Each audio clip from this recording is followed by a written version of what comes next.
or one vote.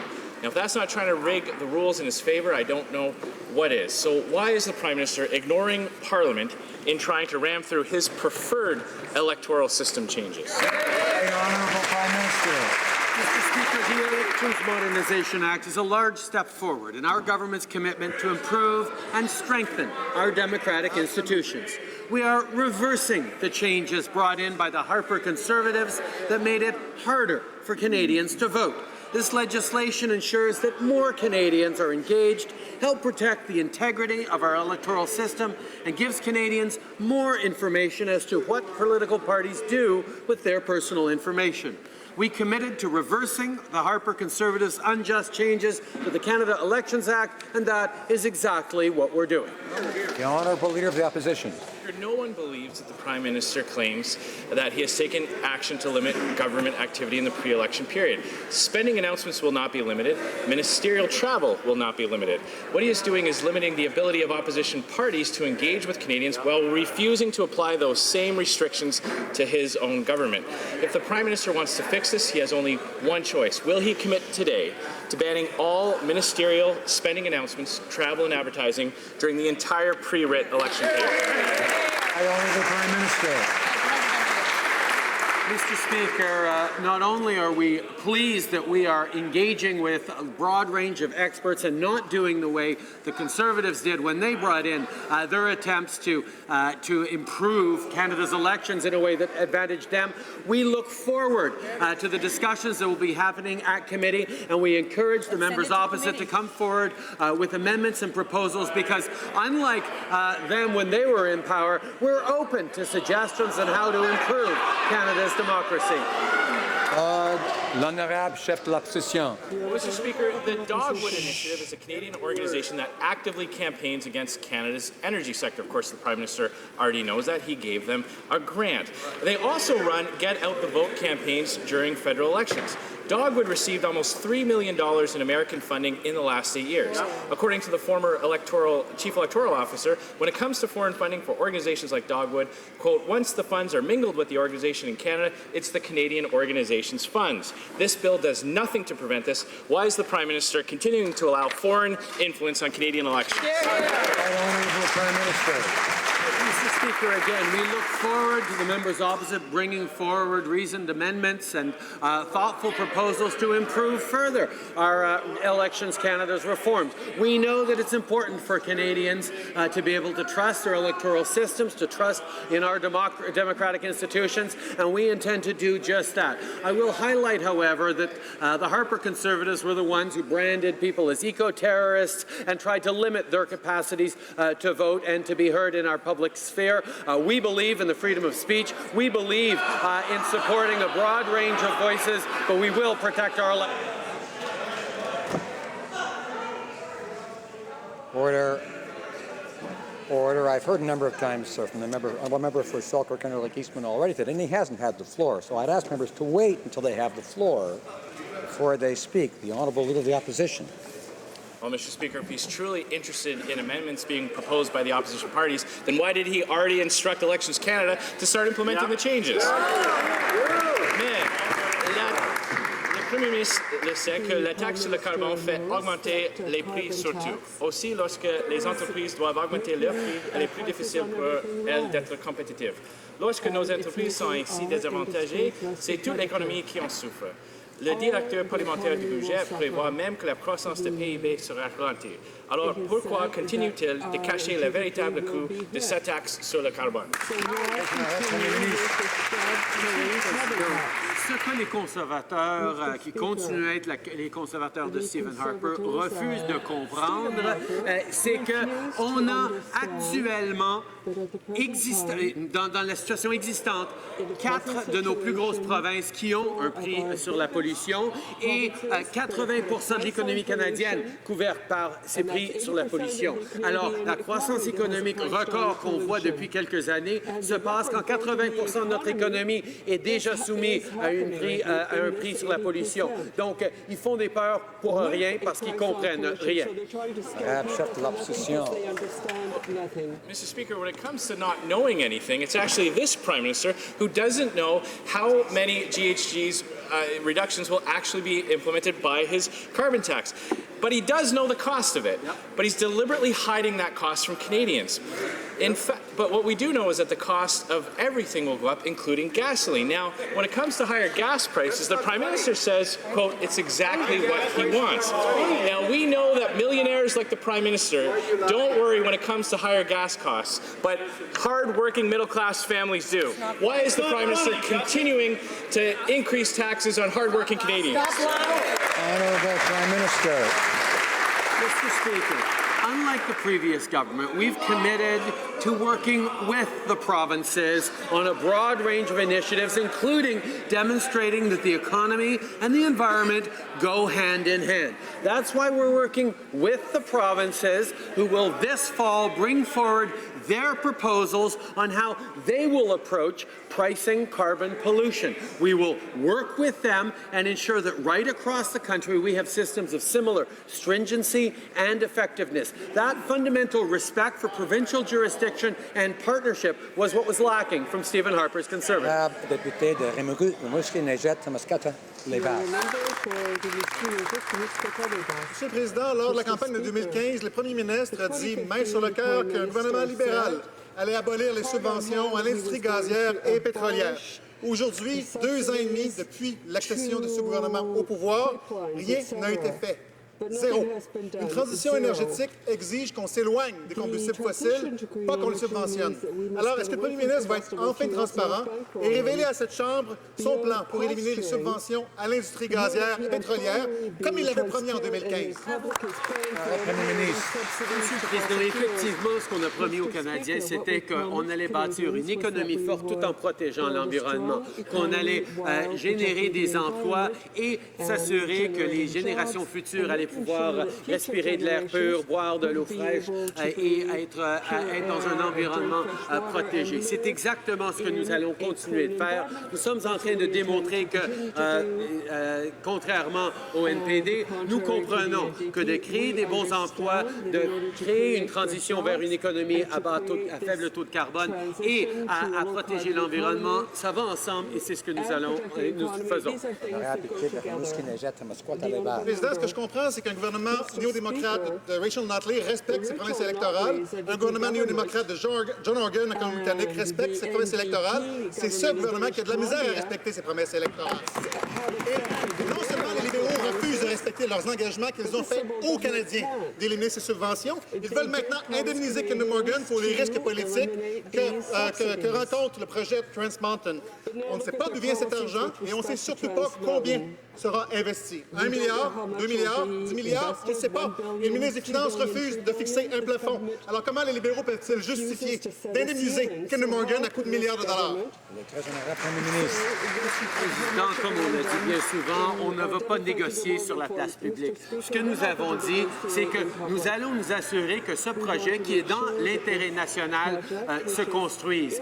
C'est important pour notre économie, mais c'est aussi important, c'est parce que ça va ensemble. De créer une économie forte nous permet aussi de protéger l'environnement. Nous amenons une tarification nationale sur la pollution. Nous amenons des mesures pour protéger nos océans et nos littoraux. Nous sommes en train de faire ce qu'on a besoin de faire pour créer de la croissance économique et protéger l'environnement. Mr. Speaker, let's jump in a time machine and go back to an era the Liberals would find strange and unfamiliar. When was this mysterious time? October 2015. That's when the Liberals were just elected on several forward-looking environmental promises. Jump back to today, and the government appears to have rigged the review with Kinder Morgan, failed to end fossil fuel subsidies, and instead are now offering billions more in support to a Texas oil company. Canadians are wondering, when will the Liberals go back to the future? Right Honourable Prime Minister.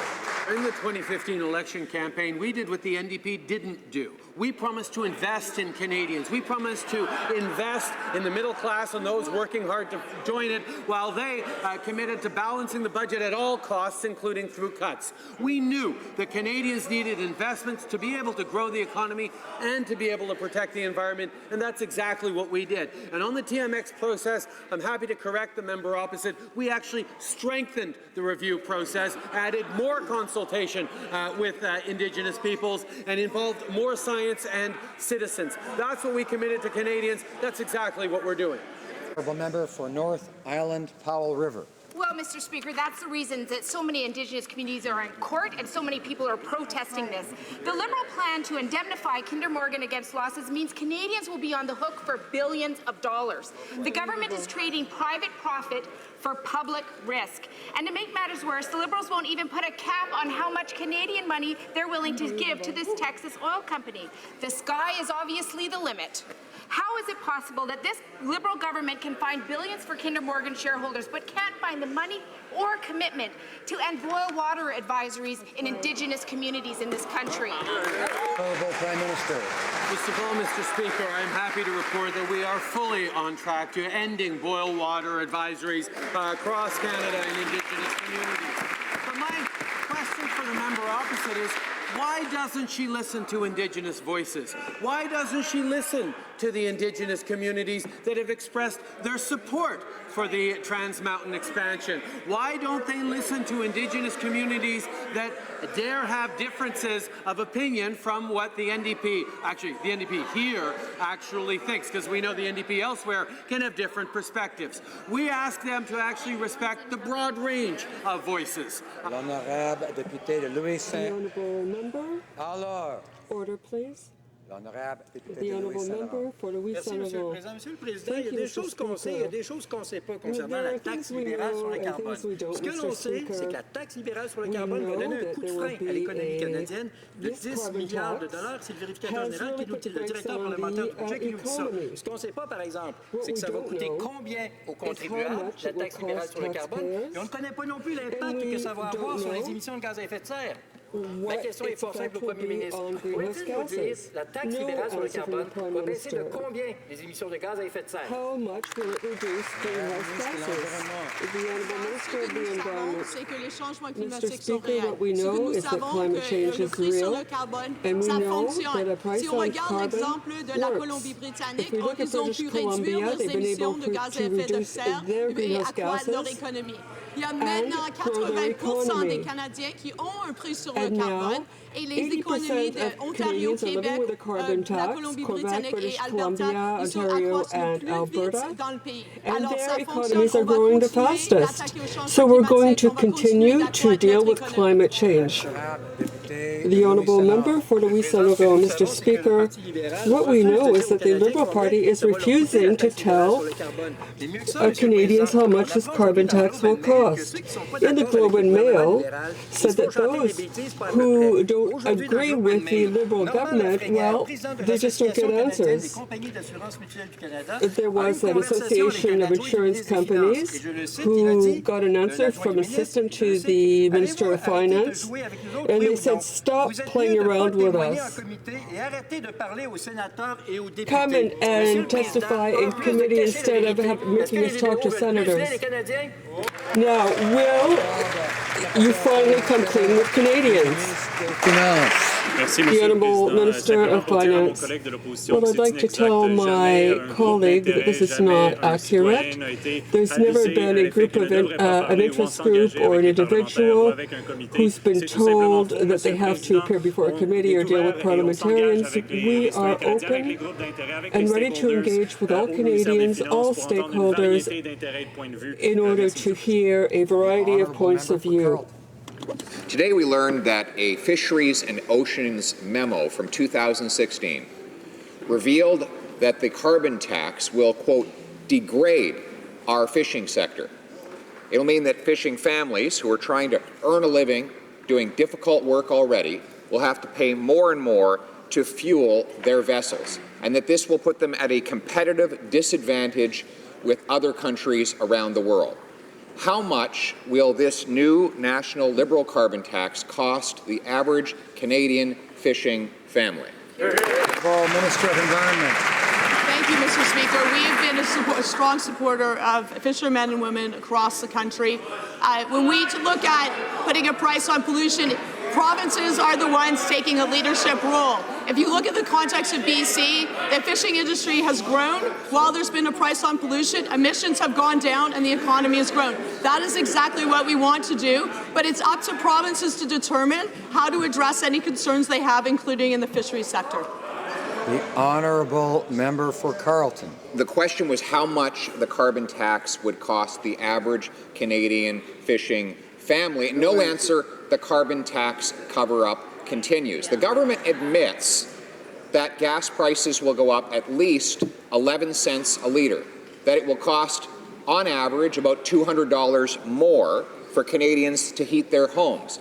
Other costs, like higher grocery bills, will also cascade throughout the economy, according to a memo by Finance Canada. So will the government end the carbon tax cover-up now and tell us how much will this tax cost the average Canadian family? Honourable Minister of the Environment. Mr. Speaker, I will try explaining again.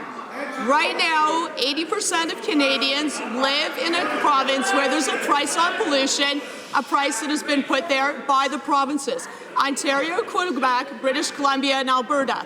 They are the ones responsible for the revenues. They can return the revenues directly, as some of them are doing, like British Columbia, in tax cuts. They can give rebates, like in the context of Alberta. They can also make investments in clean innovation. It is up to the provinces. But what we know with those provinces is that their economies are growing the fastest in the country. The honourable member for Carleton. She keeps trying to blame the provinces for this carbon tax. In fact, it is right in the Minister of Finance's budget bill that is before the House of Commons right now. It proposes a new tax of $50 a ton, which will increase the price of gas, groceries, home heating, electricity, and almost every consumer good Canadians buy. Now, prices are already rising. Inflation is above 2%. Canadians can't afford to pay any more. So why don't they end the carbon tax cover-up and tell us how much this tax will cost the average Canadian family? Minister of Environment. Mr. Speaker, I'd like to correct the record. I would actually like to applaud the provinces that have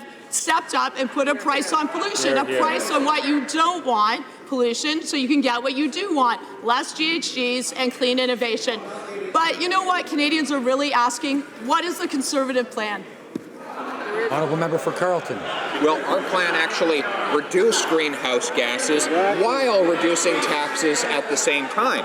But back to the question. The carbon tax cover-up continues. The government refuses to tell Canadians what the government knows. They have calculated how much the average family will pay. They have documents laying out these numbers, but unfortunately, when I obtained those documents, all of the numbers were blacked out. If this is anything more than a tax grab, why won't the government end the carbon tax cover-up and tell us what this tax will cost the average Canadian household? Honourable Minister of Environment. Mr. Speaker, Canadians know that polluting isn't free. It's having an impact right now. Canadians are paying billions of dollars in insurance costs, but there's also the huge economic opportunity. So since the party opposite likes talking about jobs, then maybe they should get on the bandwagon, because there is a $23 trillion opportunity of clean growth. I'm seeing companies across the country who have clean solutions. This is a great opportunity for us to tackle climate change while growing our economy, and that's exactly what we're going to do. Order. As much as I like hearing the voice of the member for Albert Edmonton, I prefer it when he has the floor, of course, and so I'd ask him not to be yelling out when someone else has the floor. Honorable député de Berthier-Masquinongé. Thank you, Mr. Speaker. After having promised to move quickly on bringing in electoral reform, the Liberals waited till the last minute before tabling it. Worse yet, they criticized Conservatives for having limited debate in the House on electoral reform, and now they plan to do the same thing. The member for Winnipeg North said in 2014, and I quote, "This Elections Act is of unparalleled importance. Time allocation should not apply to this kind of bill." So what happened between 2014 and today so that the Liberals no longer believe in this being debated fully? The honourable member, I'd like to thank my colleague, Mr. Speaker, and I am delighted to be back in the House.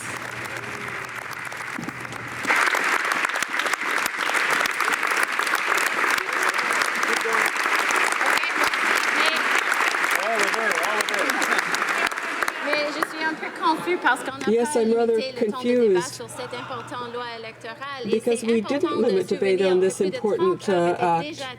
We've already debated this bill for 30 hours in the Proc Committee, and I am delighted to be here and to hear from my colleagues in the other parties. Honourable member for Skeena-Bulkley Valley.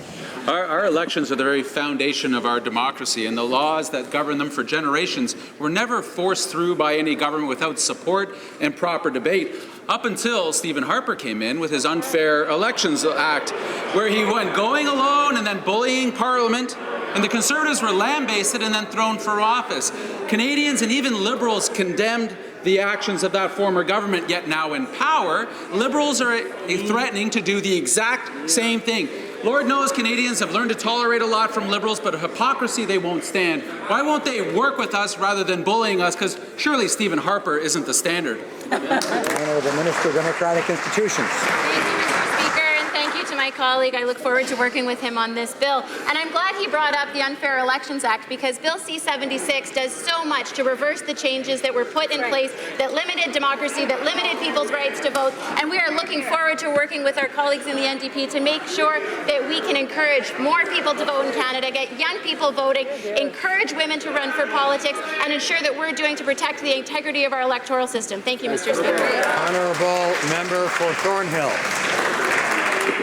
Mr. Speaker, the Fisheries Minister is now officially under investigation by the Ethics Commissioner over the awarding of a very lucrative clam harvesting license to a group with both close Liberal and family ties.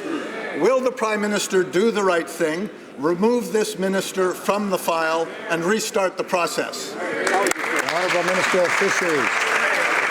Mr. Speaker, obviously I'm happy to work with the Commissioner and answer any questions he may have. My honourable friend spoke about family ties. It's important that he understand that Mr. Theriault is one of my wife's 60 first cousins. He is an employee. He is an employee of the largest Mi'kmaq First Nation in New Brunswick and has been for over 15 years.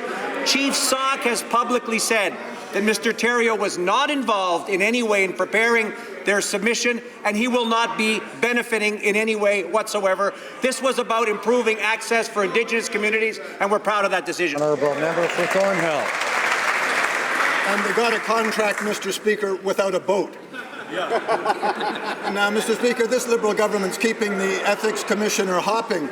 We now know the Liberal member for Brampton East is officially under investigation for bringing his private employer on the Prime Minister's India trip. Why does the PM continue to allow this kind of unacceptable outside work by members of the Liberal caucus, which is in this case so clearly just another form of crony cash for access? Government House Leader.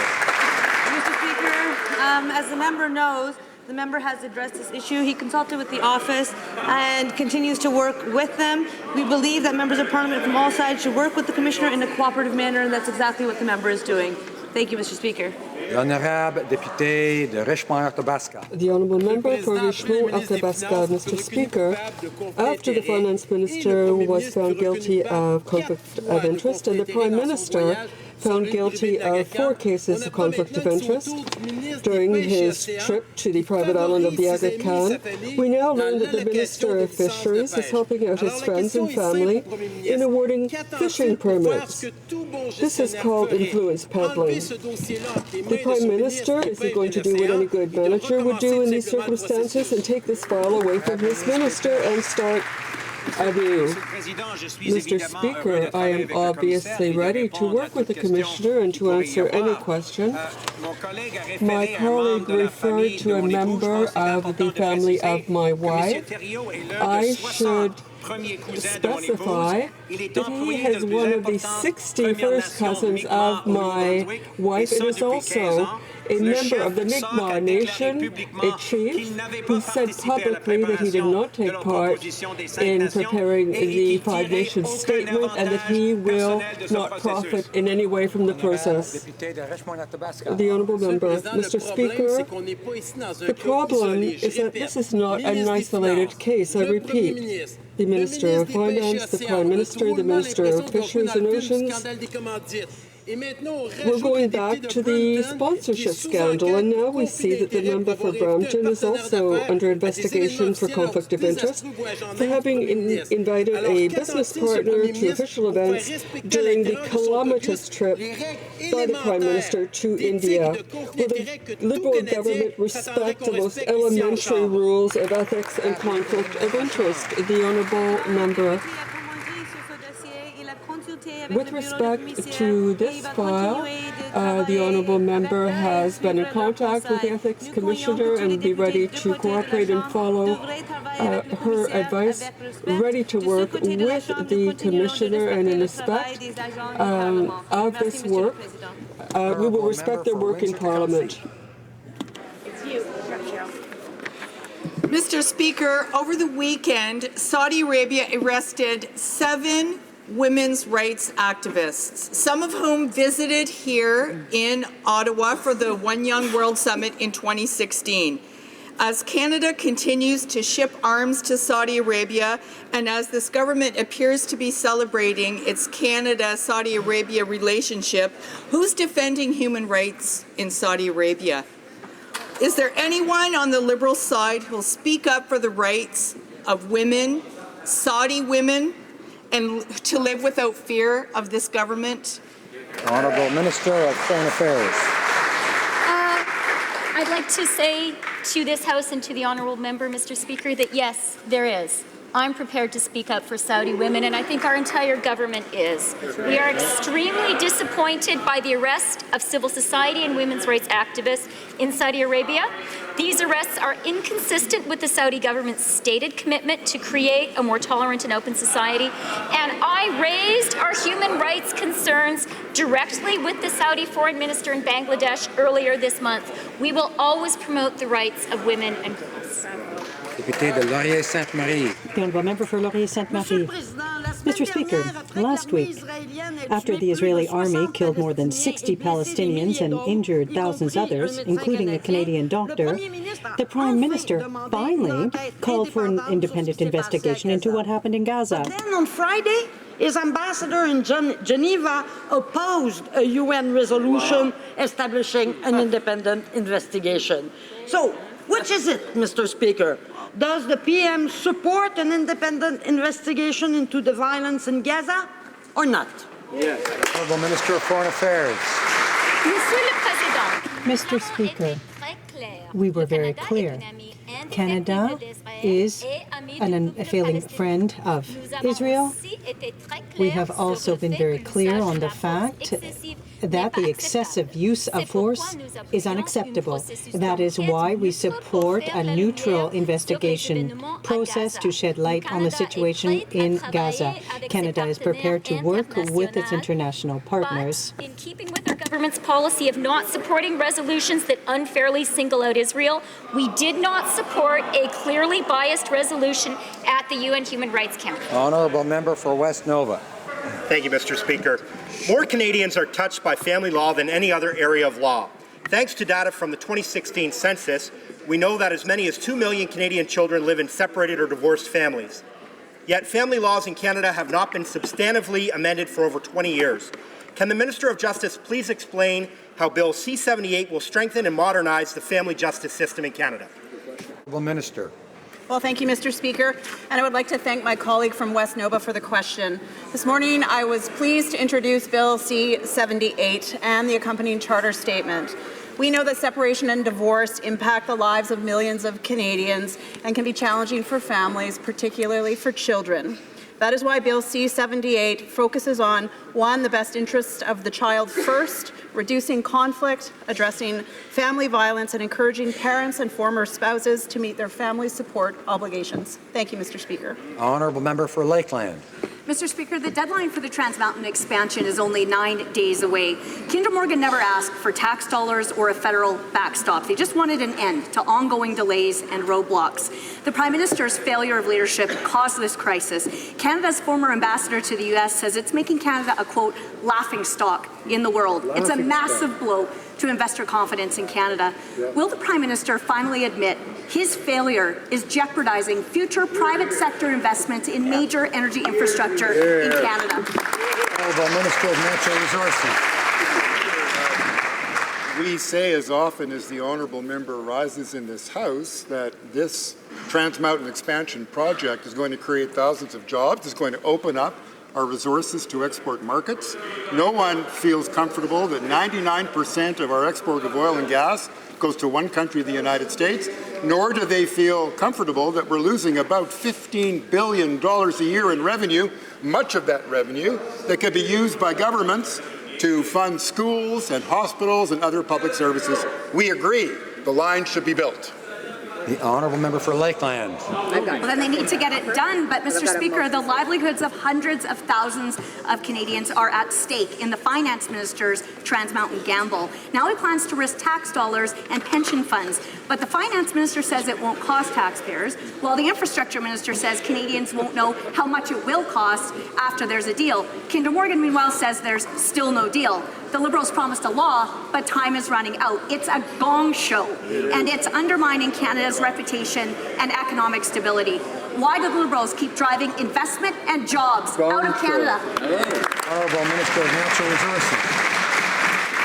Mr. Speaker, the gong show is that member stands up and after 10 years of failure, not 1 kilometre of pipe to Tidewater to export markets, while the environmental record is poor, the worst economic record for Canada since the Great Depression, some gong show.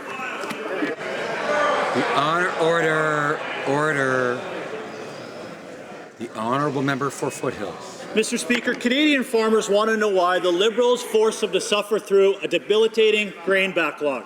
For more than a year, Conservatives offered options to get grain moving, but the only action the Liberals took was to delay their own bill. And now the Agriculture Minister has admitted that C-49 will not solve all the problems our farmers are facing.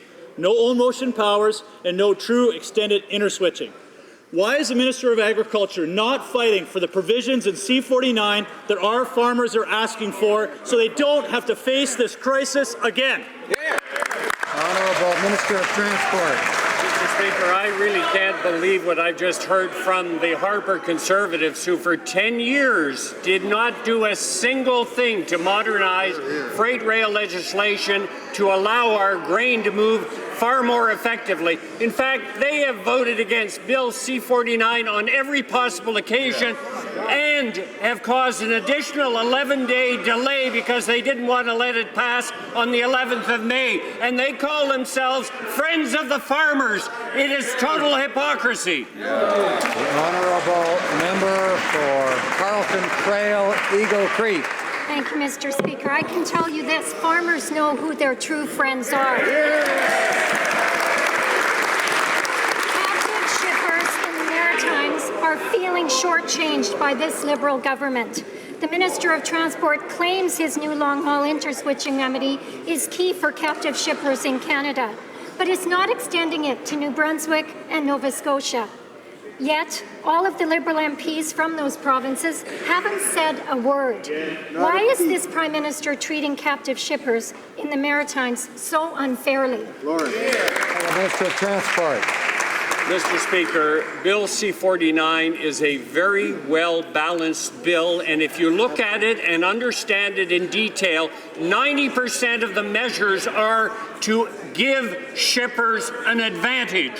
This is very clear. The Harper Conservatives have obviously not taken the time to read this bill in detail, because if they did, they'd also know that Canadian shippers and grain shippers fully understand the value of this bill, which will change things that should have been done decades ago.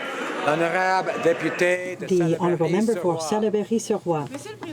Mr. Speaker, several groups of young people, including the Canadian Federation of Students, are calling for an end to interest rates on student debt. While it's refused to attack tax havens and given blank checks to Kinder Morgan, the government has earned $662 million in interest on the backs of students in 2016-2017. Why are we helping multinationals instead of young people?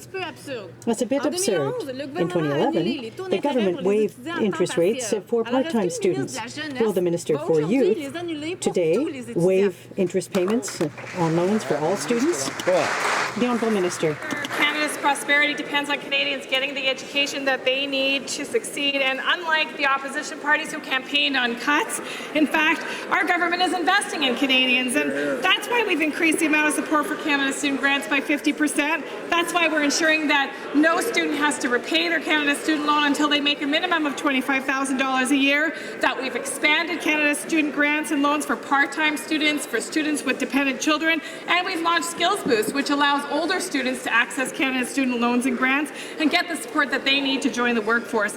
We're making post-secondary education more affordable for all Canadians, Mr. Speaker. Honourable member for Timmins, James Bay. Speaker, elected office isn't all that complicated. We're there to put the interests of the public first, but the Liberals treat it like an exclusive clam bar for their pals and their friends. Let's look at the investigation into the Minister for Fisheries and Oceans, who has his hook in a deal that smells fishier than, I don't know, a Liberal at low tide. Now, I've seen a lot of political red herrings over the years. I'm asking the Minister to stop floundering around like some kind of fish in a suit and come clean about that fishy surf clam quota deal, please. Honourable Minister of Fisheries. Mr. Speaker, you would have thought that Brian Tobin or John Crosby were back in the House of Commons. I want to congratulate the honourable member for those series of words. Mr. Speaker, obviously we're happy to cooperate with the Ethics Commissioner and answer any questions he may have. Our government believes that increasing Indigenous participation in offshore fisheries is a powerful opportunity to advance reconciliation. We created a process to consult industry and Indigenous communities, and we, Mr. Speaker, went to the next steps with a proposal that we think offered the best economic opportunities for Indigenous communities. The honourable member for Charlebourg, Haute-Saint-Charles. Mr. Speaker, several border agents have been transferred from the Toronto airport to go and manage the crisis of asylum seekers in Saint-Bernard-de-la-Colle. And the Conservative government had increased frontline officers by 26%. If the government really wanted to resolve the crisis, he would have at least withdrawn the tweet where he invited the entire world to settle in Canada. What will he say to Canadians for whom it takes longer to deplane in Toronto because the border officers had to be moved to resolve the crisis that his government created? Mr. Speaker, the reports upon which that question is based are mistaken. CBSA resources at Pearson International Airport are up by 6% over the past 2 years, and seasonal hirings for this summer are already up by a further 26%. Our service standard objective is to have passengers cleared in 20 minutes, and our determination is to meet that standard 95% of the time. The honourable member for Calgary Nose Hill. But the Prime Minister is diverting over 800 border agents to prioritize processing for illegal border crossers. Officials say that those legally returning to Canada from family vacations or entering for business trips can expect long delays at the customs line. So while Conservatives increased frontline border guard positions by 26%, Liberals are sending those resources to welcome those who are illegally entering Canada. When will the Prime Minister close the loophole in the Safe Third Country Agreement? Honourable Minister of Public Safety. Mr. Speaker, the people running CBSA and the RCMP and CSIS and our other security agencies did an extraordinary job last year in managing their resources internally to cope with an unusual situation. They have also taken the necessary steps this year to further manage that situation, and I'm very pleased that the Minister of Finance has offered to CBSA, and we've obviously accepted the offer, $72 million to augment our resources in this coming year. The honourable member for Selkirk Interlake Eastman. Mr. Speaker, terrorist Abu Huzaifa has admitted to authorities, the CBC, and the New York Times that he left Canada to join ISIS. ISIS officials in Syria confirmed that he joined their terrorist group. I'd like to remind the Prime Minister it is illegal under the criminal code to leave Canada to join a terrorist organization. It's illegal to be trained as a terrorist, and it is illegal to be an ISIS enforcer and executioner. Abu Huzaifa is the worst of the worst and committed war crimes. When will the Prime Minister finally take action, put public safety first, and arrest this terrorist? Honourable Minister of Public Safety. Mr. Speaker, Canada's police and security agencies work to the highest professional standards every day to keep Canadians safe. That's true in this case and in every other case. With respect to terrorist travelers returning to Canada, our priority is to investigate, arrest, charge, and prosecute. Operations are active and ongoing, and obviously we don't broadcast our plans to suspects so they can know what our tactics are. I would note, Mr. Speaker, that under the Harper government, some 60 terrorist travelers returned to Canada. Not one was charged.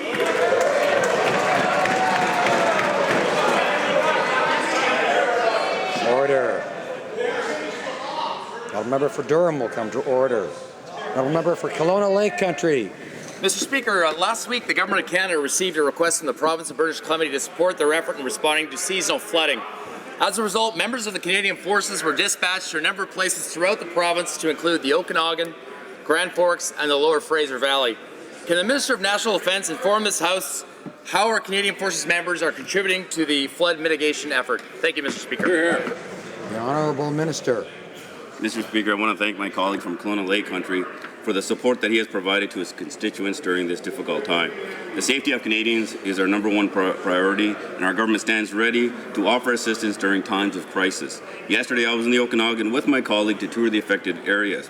I also met with some of the 600 outstanding Canadian Armed Forces members on the ground to thank them for their help with the evacuations and sandbagging. We are focused on helping residents, and we will stay in the region as long as we are needed. Thank you, Mr. Speaker. The honourable member for Lévis-Lotbinière. Mr. Speaker, it would seem that 6 employees from the PMO must really have needed to have been wide awake at a convention in London to spend almost $600 on coffee. You'll agree that it's nothing new to see the Liberal Party spend taxpayers' money recklessly, but Canadians are entitled to an explanation. Mr. Speaker, how exactly did the government succeed in spending $600 on coffee for 6 people? The Honourable Government House Leader. Mr. Speaker, the coffee my colleague mentioned was purchased for the members of the media who were covering the cabinet retreat. A clerical error was made in the proactive disclosure process, and that is currently being corrected. Thank you, Mr. Speaker. The honourable member for Longueuil Saint-Hubert. Mr. Speaker, now normally I don't get involved in relations between broadcasters and Quebec's production houses, but because the Minister of Heritage is the one who cooked up in the greatest of secrecy the deal with Netflix, I wonder if she's satisfied with her favourite partner's approach. Because convincing Anglophone bosses, Americans, of the relevance of stories in French in Quebec and doing so in English is like a return back to the 1950s. Is this a type of colonialism that was blacked out in the Netflix agreement that the government's been hiding from us for all these months? The Honourable Minister. Mr. Speaker, the government understands the importance of supporting our creators and artists, and it's important to focus on content. Accessing content has changed. That's why we have invested some $3.2 billion. We will continue to modernize legislation, the Broadcasting Act, among others, to better support our artists in this digital era. The investment in Netflix is a transition one. It's a 5-year investment that will assist over 5 years as we modernize our programs and legislation. The Honourable Member for Pierrefonds-Dollard. Mr. Speaker, last week Montreal hosted the Social Policy Forum and Ministerial Meeting for the OCDE. This forum brought together ministers from 35 OCDE countries, as well as more than 350 Canadian and international representatives from the business community, unions, universities, and civil society.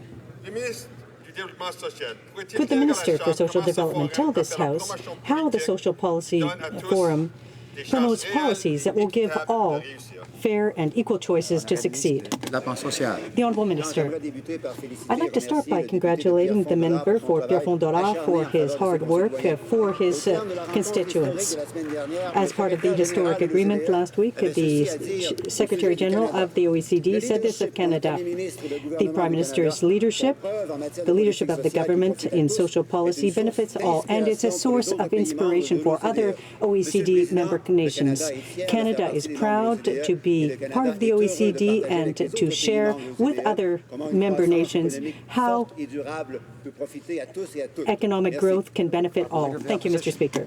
Mr. Speaker, the recent violent confrontations along the Israel-Gaza border have unfortunately resulted in many tragic deaths. One fact is undeniable. The riots that led to these deaths were deliberately orchestrated by the terrorist group Hamas.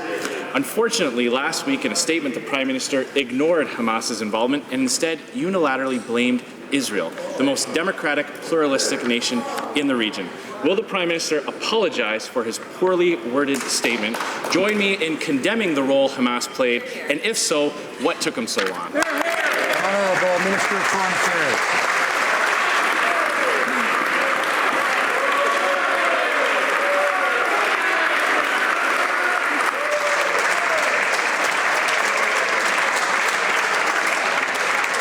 Minister of Foreign Affairs. Order. Mr. Speaker, Canada, and I am sure all Canadians, deplore the violence in Gaza that has led to a tragic loss of life and many injured people. Reported use of excessive force and live ammunition is inexcusable. It is imperative that we establish the facts of what happened in Gaza, especially given the shooting of Canadian Dr. Tarek Loubani. That is why Canada is calling for an independent investigation to ascertain how the actions of all parties concerned contributed to these events, including reported incitement by Hamas. Yes. Joliette. The Honourable Member for Joliette. Mr. Speaker, the National Assembly has unanimously called for a single tax return in order to save time and money for Quebec taxpayers, but the government's refused because there would be too many job losses. Now, Mr. Speaker, this confirms what we all know. There is overlapping work being done here. It costs $500 million. $500 million for taxpayers, without taking into account the $150 that Quebecers pay to produce an unnecessary second return. That's enough waste. Will the government allow Quebec to collect all taxes? The Honourable Parliamentary Secretary. Ensuring Canadians receive the best possible services from the agency is a priority for us. The agency has more than 4,700 employees in Quebec and is an important economic engine in cities such as Jonquière and Shawinigan. It currently collects taxes from all provinces, territories, and many Indigenous governments.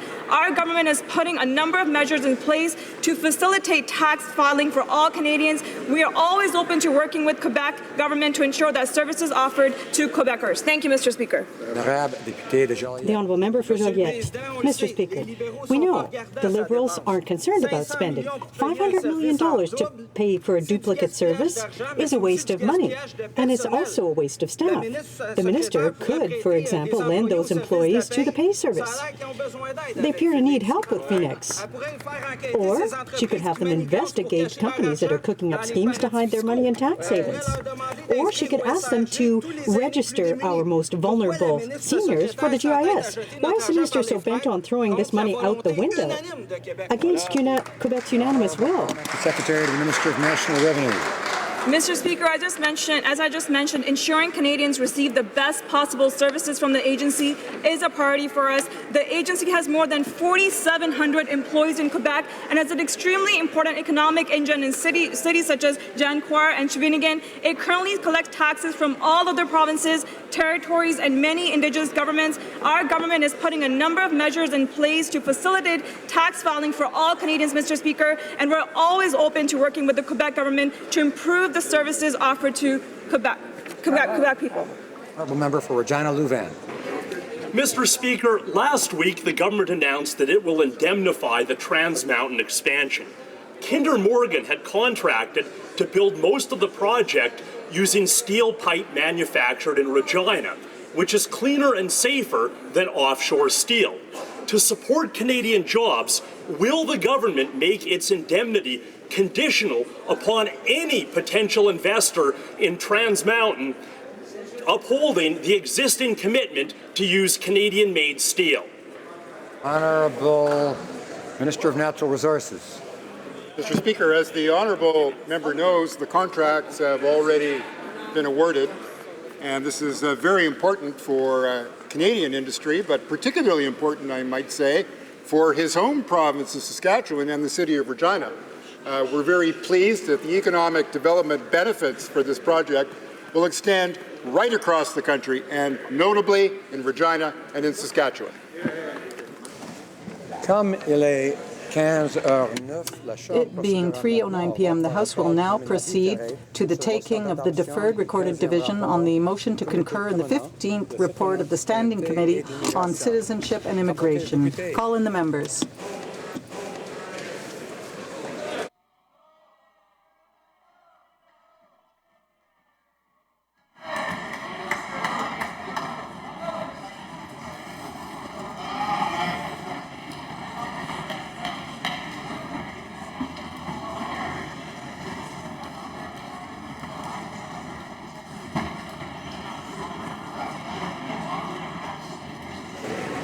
The question is the following one.